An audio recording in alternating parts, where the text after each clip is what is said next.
All of the planets, stars, gas, dust, and more within our Milky Way are made of matter and not antimatter. All of the galaxies we look out at beyond our own are made of matter and not antimatter.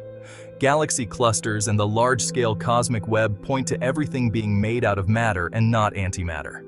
Somehow, all of the normal stuff, the stuff of the standard model, is all matter in our universe, with practically no antimatter at all. How do we know that it's predominantly one over the other? Can we tell from a distance if a system is matter or antimatter? For example, for a galaxy millions of light years away, which we only observe via photons emitted, what is it that tells us it's matter versus antimatter? It's a great question, and thankfully, astronomy and astrophysics holds the answer. Whenever matter and antimatter meet in the universe, they annihilate, and matter-antimatter annihilation produces a very specific signal. When a particle of matter collides with its antimatter counterpart, it typically results in the production of two photons in the center of momentum frame of reference of the collision, with equal energies and opposite momenta. An electron annihilating with a positron, for instance, produces two photons of precisely 511,000 electron volts of energy apiece, the energy equivalent of the mass of the particles that annihilated, via Einstein's E equals mc squared. We can see these annihilation signals throughout space wherever they occur, enabling us to identify where matter and antimatter meet.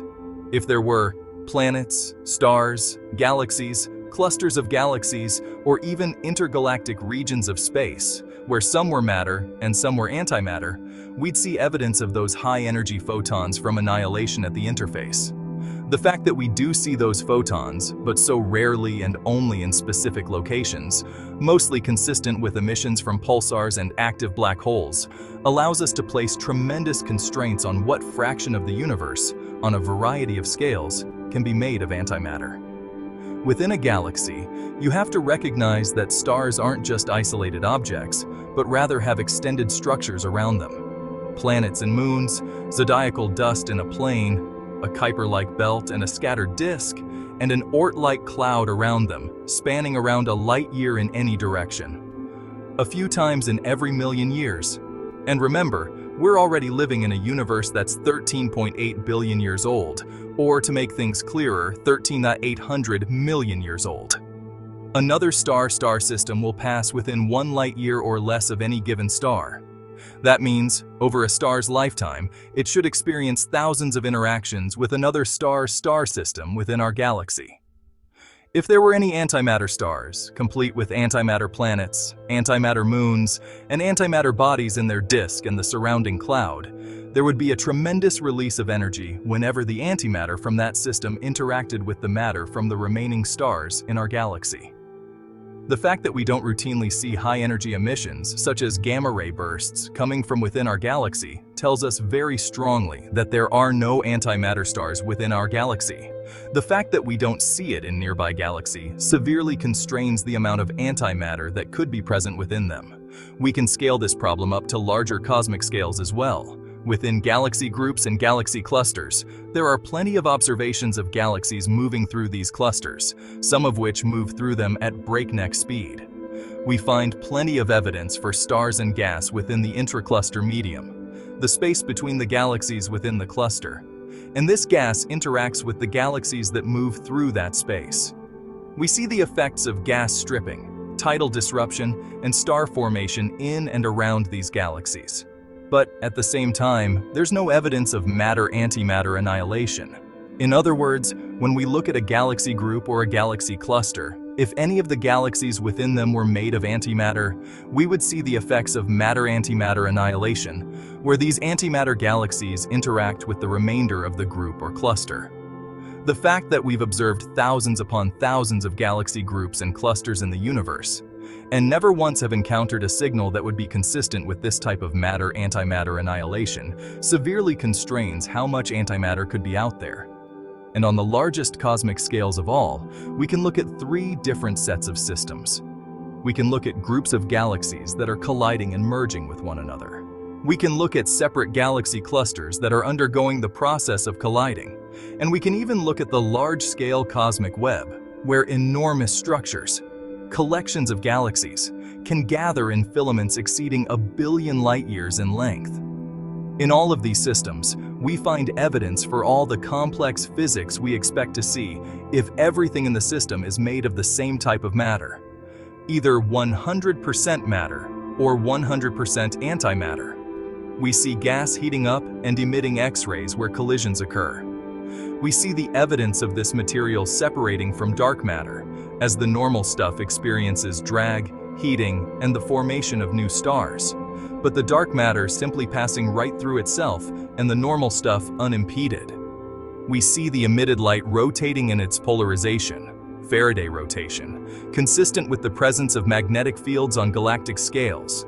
And again, we see an absolute lack of matter-antimatter annihilation, teaching us that there are no matter regions and antimatter regions coming into contact with one another. It's also possible that if our universe was born with a network of topological defects, including one-dimensional defects, such as cosmic strings, two-dimensional defects, such as domain walls, or three-dimensional defects, such as cosmic textures, we could have a discontinuity, where matter dominates on one side of the defect and antimatter dominates on the other side of the defect. Unfortunately for these scenarios, they've all been ruled out with extraordinary confidence due to the large-scale clustering data in the universe, as well as by detailed analyses of the cosmic microwave background.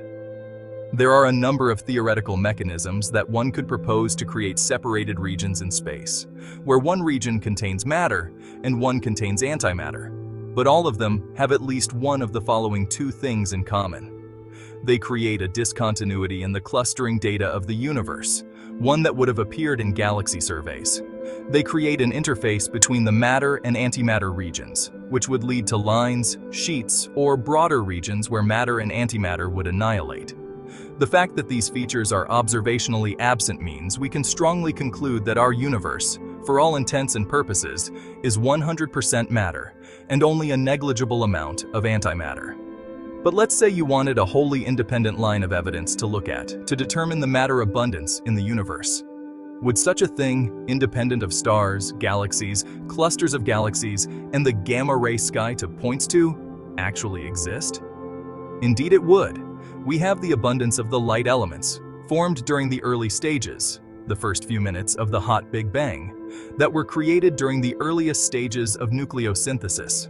Since the energy of each light wave is defined by its wavelength and the universe expands over time, the wavelength of each photon gets stretched as time marches forward.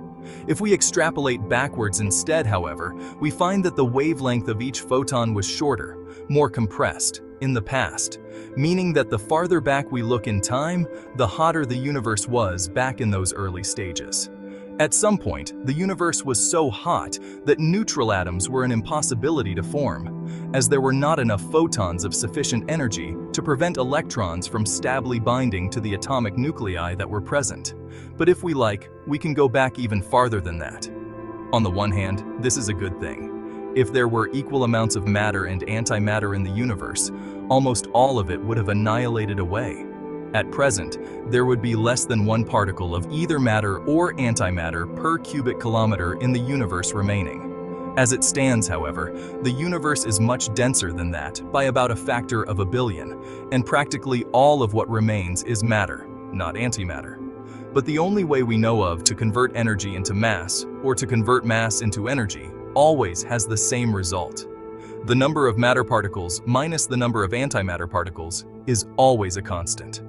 While we don't know the exact mechanism behind how the universe came to have more matter than antimatter, we know that it was a necessary step in permitting our universe, and the objects and creatures in it, to exist as they do. Numerous experiments from around the world are constantly probing matter and antimatter at subatomic scales, searching for any hints of baryon number violation and for additional C-symmetry and CP-symmetry violating interactions. However, a universe that doesn't have more matter than antimatter in it is thoroughly ruled out by observations. We might not have found the tree of life that allowed for our very existence, but thanks to the physics we know so far, we can be confident we're at least looking in the right forest.